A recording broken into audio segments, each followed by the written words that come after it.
महायुती सरकारनं लाडकी बहीण योजना आणली आणि महाविकास आघाडीचा राज्यातून पत्ताच कट झाला। लाडक्या बहीण योजनेमुळे विधानसभेत मविया 50च्या आतच थांबली। विधानसभा निवडणुका पार पडल्यानंतर आता या योजनेच्या भवितव्यावर विरोधकांकडून मोठे प्रश्नचिन्ह उपस्थित केले जात आहेत। लाडकी बहीण योजना लवकरच बंद होणार असा आरोप विरोधक वारंवार करताना दिसतात। आता खासदार सुप्रिया सुळेंनी 1 कोटी लाडक्या बहिणींना या योजनेतून बाहेर काढण्यात आल्याचा गंभीर आरोप केलाय। सरकार हळूहळू लाडक्या बहिणींना वगळत ही योजना बंद करणार असाही आरोप होतोय। त्यामुळे केवळ मतदानापुरताच महिलांचा वापर केला गेला का असा संतप्त सवाल विरोधक विचारतायत। त्यामुळे खरंच ही योजना बंद होणार आहे का? 1 कोटी महिलांचं नाव या योजनेतून वगळण्यात आलंय का?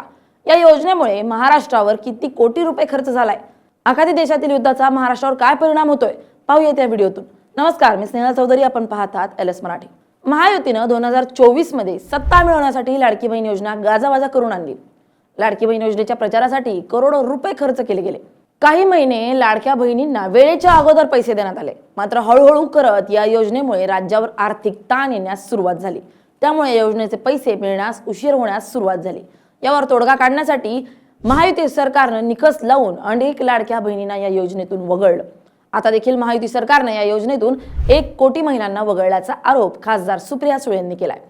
वारंवार महिलांना योजनेतून वगळलं जात असल्यामुळे महिला वर्गात संभ्रमाचं वातावरण आहे। 1 कोटी महिलांना वगळलं म्हणजे सरकारचे वर्षाला 18,000 कोटी रुपये वाचलेत।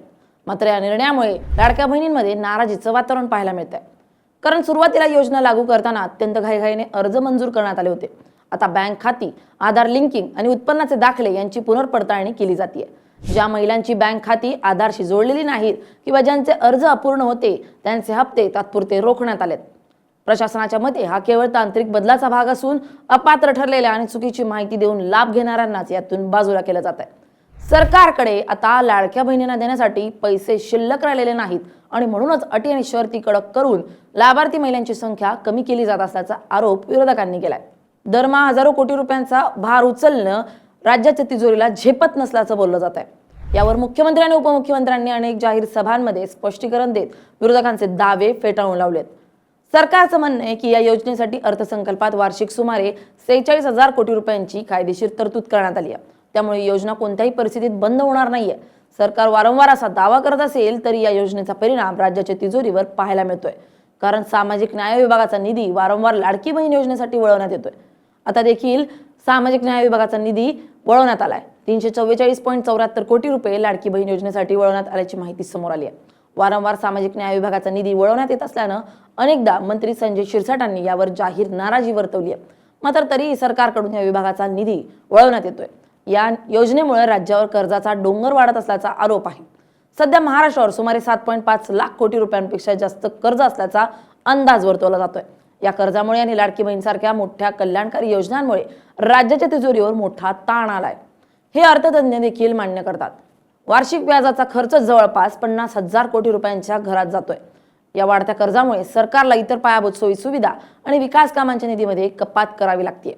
असं असलं तरी राज्याचे एकूण कर्ज हे महाराष्ट्राच्या GDPच्या साधारण 17 ते 18% आसपास आहे।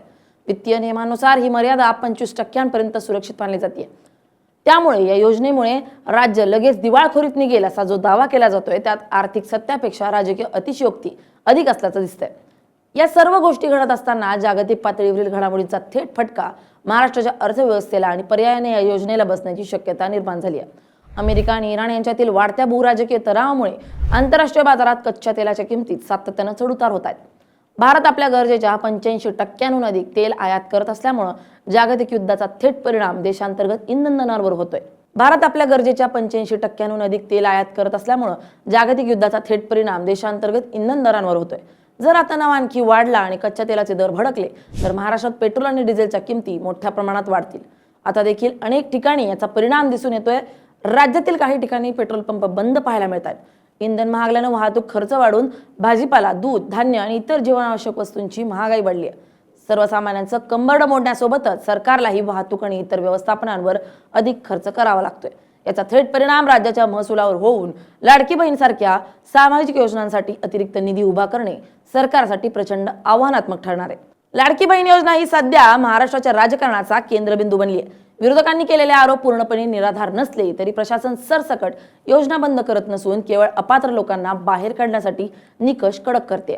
हे स्पष्ट होतं राज्याची आर्थिक स्थिती नक्कीच चिंताजनक आहे आणि त्यात जागतिक युद्धजन्य परिस्थितीमुळे इंधन दरवाढीचं संकट घोंगावत आहे। त्यामुळे येत्या काळात ही योजना टिकून ठेवणं आणि राज्याचा गाडा सुरळीत चालवणं हे सत्ताधाऱ्यांसाठी एकाच वेळी दोन आघाड्यांवर लढण्यासारखं कठीण आव्हान असणार आहे। त्यामुळे येत्या काळात सरकार लाडकी बहीण योजना सुरू ठेवणार की बंद करणार हे पाहणं महत्त्वाचं ठरणार आहे। Bureau report LS Marathi.